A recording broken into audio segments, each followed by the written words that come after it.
Shalom saudaraku, nama saya Pendeta Markus Pardede. Saya melayani Tuhan di Gereja Pantai Kosta di Indonesia, Jemaat Immanuel Babelan, Jawa Barat. Saya melayani Tuhan bersama istri dan kelima anak kami, 3 laki-laki dan 2 perempuan. Puji Tuhan, hari ini kita akan mendengarkan firman Tuhan dari Kitab Wahyu pasal yang kedua ayat yang ke-10 bagian B. Kitab Wahyu pasal yang kedua ayat 10 bagian B, firman Tuhan berkata, "Hendaklah engkau setia sampai mati, dan aku akan mengaruniakan kepadamu mahkota kehidupan." Tuhan mau supaya kita setia kepada Tuhan. Setianya sampai mati. Itu target Tuhan. Kita melihat contoh di Alkitab, ada Sadrak, Mesak, dan Abednego.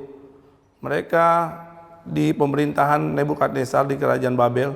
Ada patung yang harus disembah oleh umat, oleh semua bangsa.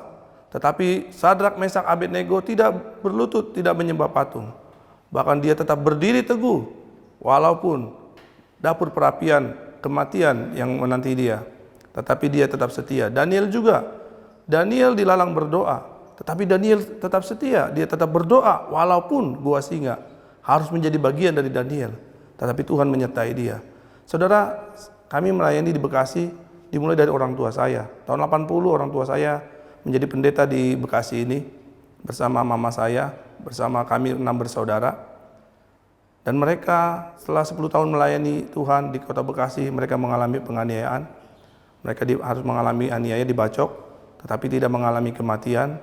Tetapi semangatnya, kesetiaannya dalam melayani Tuhan tetap. Bahkan banyak orang-orang yang terus diceritakan tentang Yesus. Dan itu menginspirasi saya. Lalu ia kumpulkan, dia ingin semua anaknya menjadi pendeta, semua anaknya melayani Tuhan, semua anaknya cinta Tuhan, setia kepada Tuhan. Dan puji Tuhan, itu juga membuat saya setia lagi melayani Tuhan. Bahkan satu kali saya pernah juga mengalami bagaimana orang-orang menolak saya ketika saya memberitakan Yesus. Tetapi tidak atas semangat, saya pindah desa lain, saya pindah ke kota yang lain, saya pindah ke tempat yang lain. Karena Tuhan mau nama Yesus harus terus diberitakan sampai kedatangan Tuhan yang kedua kali. Jadi saudara yang dikasih Tuhan, saya mengajak kepada kita semua, mari kita tetap setia kepada Tuhan Yesus. Anak saya juga saya latih untuk melayani Tuhan. Anak yang pertama sudah sekolah Alkitab dan dia melayani Tuhan. Saya ingin membagikan supaya mereka semua melayani Tuhan. Di tempat saya juga ada 5 hamba Tuhan yang sedang saya latih.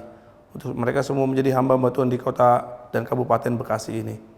Masih banyak jiwa-jiwa yang belum mendengar tentang Tuhan, yang belum mendengar tentang Yesus. Bahkan juga ada domba-domba yang lama tidak datang kepada Yesus. Maka kami menjangkau mereka semua. Kami turun ke desa-desa, kami masuk ke gang-gang, kami mencari di mana anak-anak Tuhan dan kami beritakan kabar sukacita itu. Kami memberitakan Yesus bersama dengan tim penginjilan kami. Jadi saudara yang dikasih Tuhan, Tuhan rindu supaya kita semua setia sampai mati. Buat kita semua, apapun masalah saudara, apapun tantangan yang sedang saudara hadapi, atau mungkin kau sedang melayani Tuhan ditolak oleh banyak orang, jangan takut, jangan putus asa, tetap semangat, kita layani Tuhan, beritakan Yesus kepada sebanyak mungkin orang, agar sebanyak mungkin orang mendengar tentang Yesus Juru Selamat umat manusia, Yesus penebus dosa umat manusia, Yesus Tuhan yang menjadi manusia.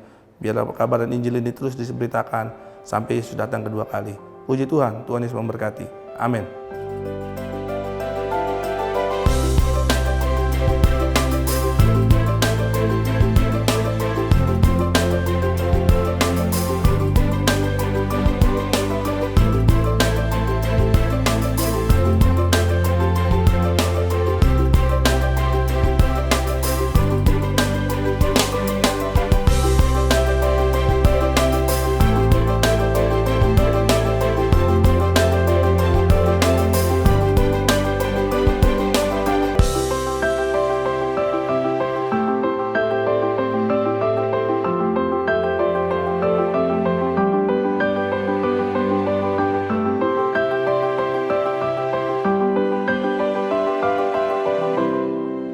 Saudaraku, salah satu program gereja kami ingin menolong masyarakat di sekitar gereja kami.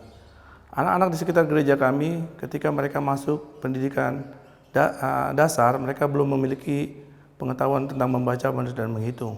Lalu saya cerita dengan seorang kawan saya dari Jakarta, dan dia menginspirasi saya, dia bilang, ayo Bapak bikin sekolah, Bapak bikin PAUD, pendidikan anak usia dini. Akhirnya saya dilatih di Salatiga, Jawa Tengah, supaya untuk bisa menjadi guru pendidikan anak usia dini. Dan puji Tuhan, kami memulai di sebelah gereja kami membuat pendidikan anak usia dini bersama istri saya. Kami ajari anak-anak di sekitar kami dengan biaya yang murah supaya mereka semua bisa membaca, menulis, dan menghitung. Karena kawannya anak saya kelas 3 SD, saya tanya kepada gurunya, apakah dia sudah bisa baca? Belum, Pak, katanya. Saya tambah semangat, saya ingin supaya sebanyak mungkin orang ketika masuk sekolah dasar mereka bisa baca, tulis, dan menghitung. Dan puji Tuhan, kami ajari bersama istri saya anak-anak di sekitar gereja kami. Dan saudara yang terkasih dalam Tuhan, tahun yang kedua kami masuk ke desa-desa yang lain. Kami ajari juga anak-anak di sana untuk membaca, menulis, dan menghitung, karena ada beberapa anak tidak bisa membaca ketika mereka sudah masuk sekolah dasar.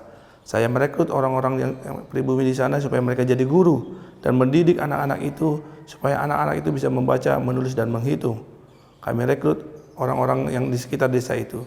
Dan puji Tuhan, tahun ini, tahun 2020, saya merekrut 5 orang pemuda yang saya latih untuk mereka mau mengajar anak-anak Indonesia supaya bisa membaca, menulis, dan menghitung. Karena saya melihat Tuhan Yesus juga sangat mengasihi anak-anak, dan saya rindu juga supaya kita mengasihi orang-orang yang ada di sekitar kita.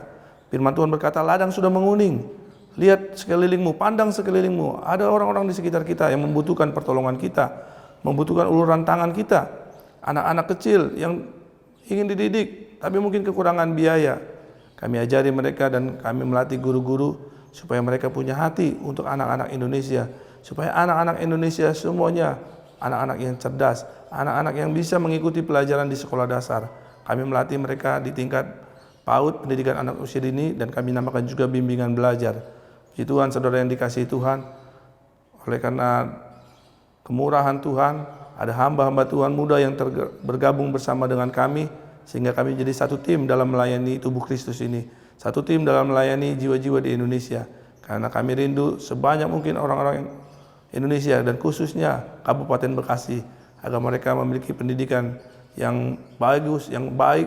Kami latih mereka guru-guru yang sarjana-sarjana, semua melayani karena cinta kepada Tuhan. Hamba-hamba Tuhan ini, muda ini tidak memiliki gaji yang besar, tapi semangat mereka karena mereka mengasihi Tuhan. Dan saudara yang dikasihi Tuhan, biarlah inspirasi ini membuat saudara dimanapun berada, lihat sekeliling saudara, apa yang bisa saudara lakukan untuk masyarakat di sekitarmu. Tidak usah jauh-jauh, lihat sekitar saudara. Banyak anak-anak, banyak jiwa-jiwa yang membutuhkan pertolongan kita, yang membutuhkan aksi kita dalam kita menolong sesama. Karena Tuhan ingin kita mengasihi sesama kita manusia. Puji Tuhan, demikianlah Tuhan Yesus memberkati kita semua. Shalom.